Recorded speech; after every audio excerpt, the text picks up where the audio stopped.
Kaixo eta arratsaldeon, lehenengo gauzak barkamen eskatu behar dizuet, nire eztarria pixkat urratuta dago gaur eta ezingo dut gehiegi hitz egin, baina bueno, gaurko gonbidatu aurkeztu nahi dizuet, Andoni Mutillo esan, Andoni Maza, kazetaria esango dugu, eta zinemazalea, Zumarraga Urretxoko zineklubeko kide, eta bueno, bere ikasle garaietan zineklub bat ere antolatu zuena UEZin, eta bueno, pelikula aurkezten berari utziko diot, eta disfrutatu dezazuela. Eskerrik asko, gonbidatzeagatik, holako ekinaldi eder batea Donostian.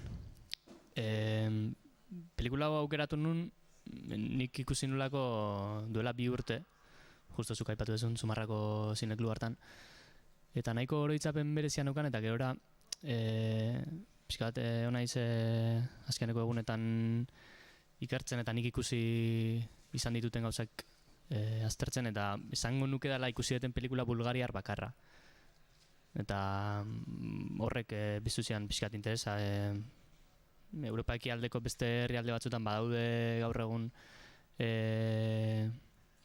sinema berriak edo olatu berria deitu edo mugimendu pixka bat, baina Bulgarian ikusten nik behintzat oso referentzia gutxi nitun leku hartaz. Orduan iruditu zitzaidan pelikula hau berriz gogora ekartzea izan zitekela baita beste saiakera bat egitea normalean ikusten ez zituen gauza ikusteko. Pelikula nire iruditzen zaite pelikula ez dakit simple esan, baina ez daukala berez komplikazio narratibo edo berezirik, baina bai iruditzen zait kontatzen duen horrek badaukala berezitasun bat gure ohiko referentzia etatik ateatzen dalako batzutan. Bueno, beti esaten dugun bezala, honena pelikula ikustea da, eta hori, gomendatzen dizuet, pelikula eta gero solasaldira gelditzea, eta denon artean konpartitzea zer iruditu zaigun. Eta gozatu zinemaz.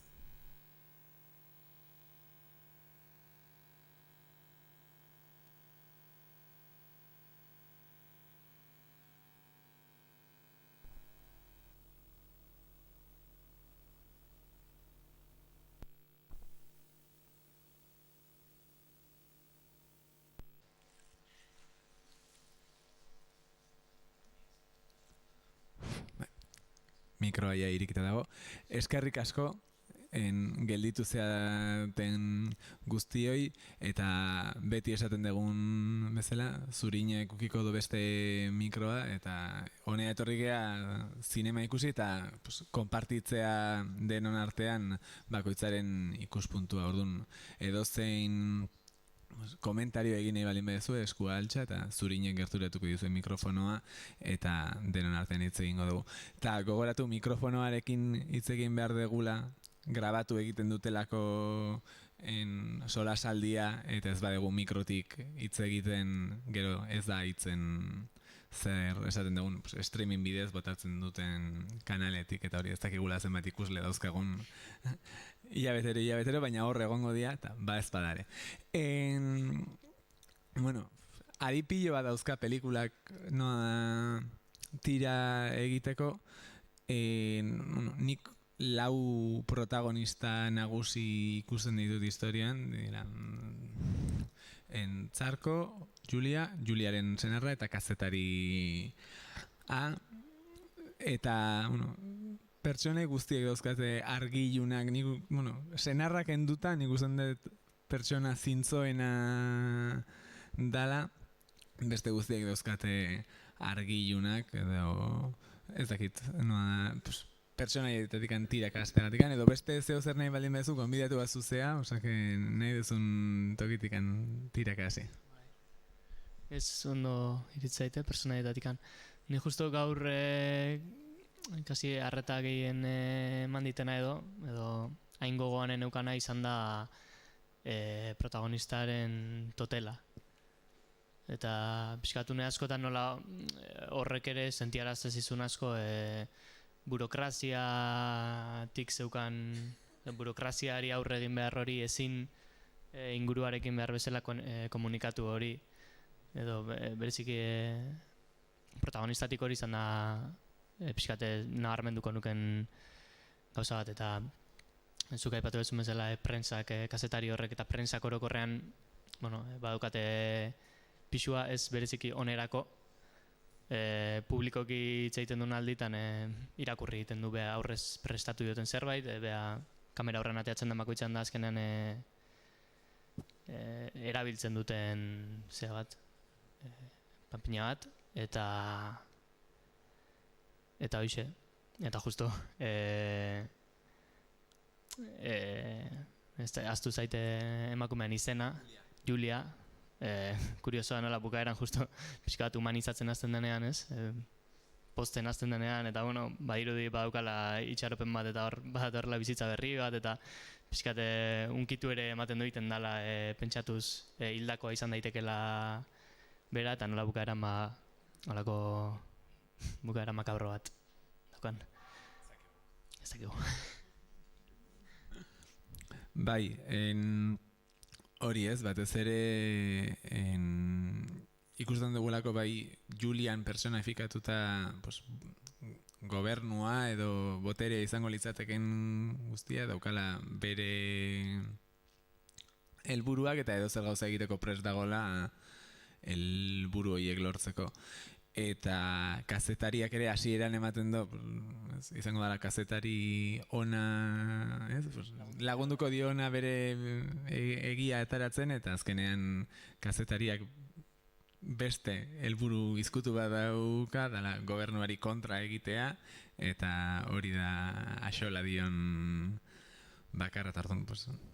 Ez dagoela pertsonai onik, kenduta txarko kenduta 150 oiek, beraien txapona nola ditzen lapurtzen ditula, ez? Eta gero polizia ere azaltzen da, polizia ere gobernuarekin sartuta dago.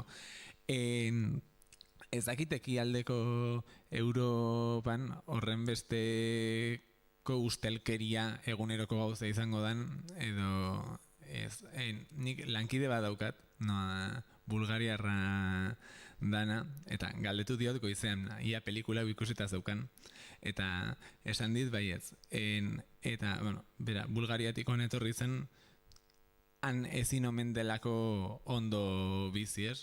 Oso diru gutxi irabazten dute pertsona arruntek, eta bizitza hobe baten bila etorri zen hona, eta lora zain lana egiten du orain, eta esan zen, bai ez ikusita zeukala, eta bai dala isla nahiko erreala hango lapurreta hoiek gauza publikoenak bigarren eskuko sareetan eta saltzen dianak, eta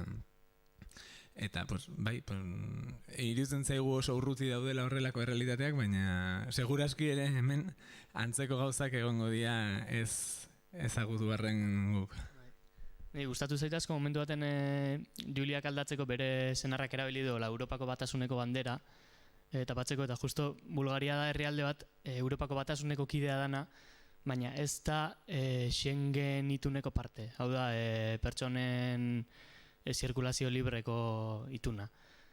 Eta justo ez da horren parte daukalako mafia pila bat, ustelkeria daukalako errotik, eta nik uste pelikula, momentu hori gustauta, justo hori, Europako Batasunak bere kide baten gauza asko estalditzakelako, baina justu pelikulak izan dezakelako baita nostalgia hori edo justo herrialde hauek 80ko hamarkadan bizi izan zuten Sovietar Batasunaren ondorengo egoera hortara egokitu behar hori edo, eta nik uste momentu baten nostalgia puntu bat ere izan dezakela. Lehen bagenukan estatu indartsu bat, lehen bagenukan egitura sendo bat, ez?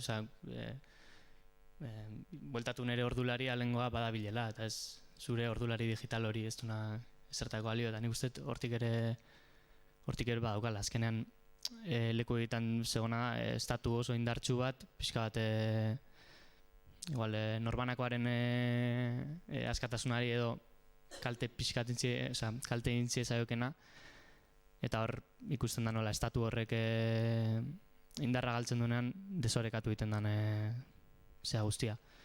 egoera guztia. Bueno, lehen ere esan dut, baina edozein komentario balima dauzkazue, beso altxa eta zurinek mikroa gerturatuko dizue. Barkatu berriro ere, esan dizut gaur ez nagoela oso sano, baina hemen gaude. Beste gaietako bat, tira egin nahi niona, zan bikote harremana, bai, Juliak eta senarrak daukaten bikote harremana, eta nola Juliak bere karrera politikoa dauka buruan, edo bintzat hori ematen du, eta beste guztia bosta xola zeion, ez? Seme alabak edukitzeko fekundazio prozesu batean daude, eta azten zaizkio injekzioak, etxean uzten ditu dagonen justo operazioaren sarreran telebistako elkarrizketa ikusten uzten du dena, juten da egieren ez dakit zertaraz, digan telefonoz egiten du den, egin zezaken handikan bertatik, baina bueno. Eta ez, hori ere nik usten dut bai dela isla, pixkat emakumeak zenbat utzi behar duten albora, karrera profesional edo politiko bat egin ahal izateko. Eta nik uste dut ere pelikulak salatu nahi duela puntu batean hori. Ez dakite? Bai, nik ez dut hortan pentsatu, baina iritzait Ez hori izan, nire ideietako bat, iruditu zen ditelako, emakumea izateak alderantziz izango balitz, gizonezko izango balitz, gabinete burua edo horrela, eta emaztea egon prozesu, fekundazio prozesu batean, eta gizona beti kanpora egon, ezan horren besteko indarrik edukiko. Eta emakumea bendikan, nik uste hasieraten ez zaiola inporta, ez? Eta gero hori, haurdun gelditzen danean, edo suposatzen dugu haurdun gelditzen dela, esaten dirako embrioiak oso ondo daude, eta bino ez horren embrioi polit bat ikusi, eta ez? Eta horrek pixkat humanizatu egiten du, ez? Zuk lehen esan duzun bukaeran ikusten dugula humanizazio hori, eta nik usten dut ere haurdunaldiak eragiten diola pertsonaiari. Eta, bueno, zuk ere ukiko dituz ariak tira egiteko, osake uste izu nahi dezuna tira egiten. Bai, hori ez logo. Ez dakit, hori, nahi patu baina interesante irutzait daukan punto kafkiano hori pertsona burokraziaren kontra, ez? Tipo bat sartzen da espiral batean beak nahi izan gabe. Beak indun bakarra da hori, salatu edo, bueno, gauza baten berri eman, diru horren berri eman, eta nola bukatu duen burokraziaren espiral hortatik ezin atera eta azkenan. Ez dakit beste zerbait irikitzeko, ordulariana iruditzea gauza kurioso bat, badalako, bueno, pixkat pelikulari ari bat edo ematen diona, izenare ematen dio, eta iruditzen zait puntu batean hori baino gehiago izan daikela lehen aipatu duten horregatik uki dezakelako nostalgia puntu hori bueno, hemen alderdi komunista batek agintzen zunean gauzako beto zeuden horri kontrapuntua edo jar diezaiokelako eta ezakit oso errebuskatu izango da, baina iruditzen zait ordulari horrek ondasunaren papera ere jokatu daikela. Azkenan norbanakoan askatasuna jabetza pribatutik azten bada izan dezakela, hori izan daitekela personajea daukan jabetza eta estatua irudinean gainditu dala egoera komunista bat, eta etorri denean beste modernizazio bat, eta estatuak hartu duen beste egitura bat, estatua sartzen da zure jabetza pribatu batekin, eta ez dakit. Iritzei horrek ere badaukala kritika zabal bat itzaiola estatu egitura horri burokraziatik hasi eta orokorrean.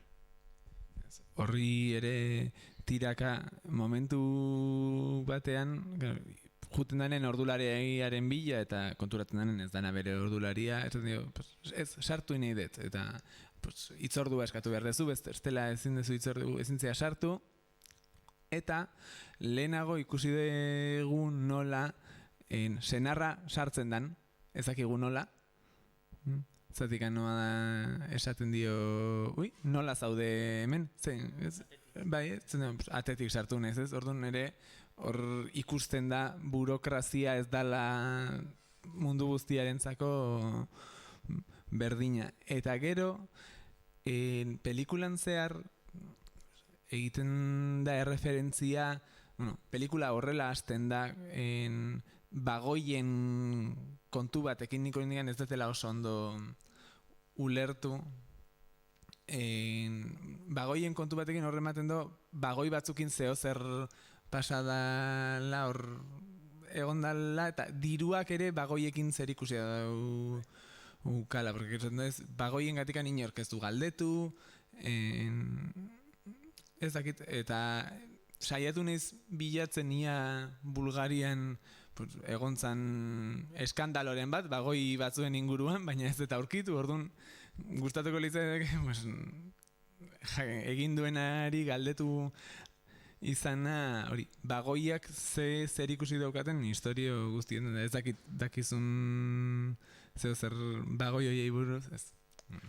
Jarraituko dugu duda horrekin, eta pelikula egontzan hemen giza eskubideen zinemaldian 2015 edo 2016 ez gogoratzen urteat orduan bai etorri izan zuzendaria, baina orduan nik ez duen pelikula iburu eta ezin izan nion galdetu. Pena, eta denboraren makina ez daukagun, ez gerituko beha jakin gabe. Eta ez dakit daukazuen komentariorik egiteko edo zer iruditu zei zuen pelikula edo ez dakit, porque hemen aigea Andonitan izketan da, nire estarria ja pixkat urratzen hasia dago. Orduan, komentariorik egin nahi baldin badezue, bestela utziko dugu urrengo hilabeterako.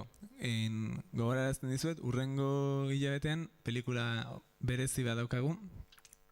Hau ere, giza eskubideen zinemaldetikan etorriko da, baina iazko giza eskubideen zinemalditik.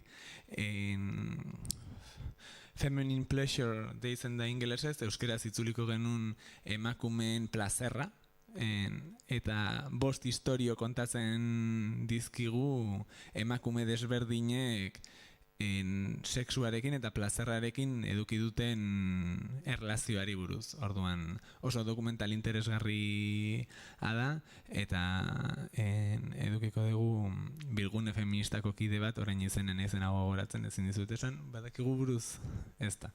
Zurine Laura edukiko dugu, bilgune feministako kidea, abizena ez dakigu. Sareetan eta beti bezala bisetuko dugu, eta data gustatzen dela bai hori, martxoak 11 asteazken aldatuko dugu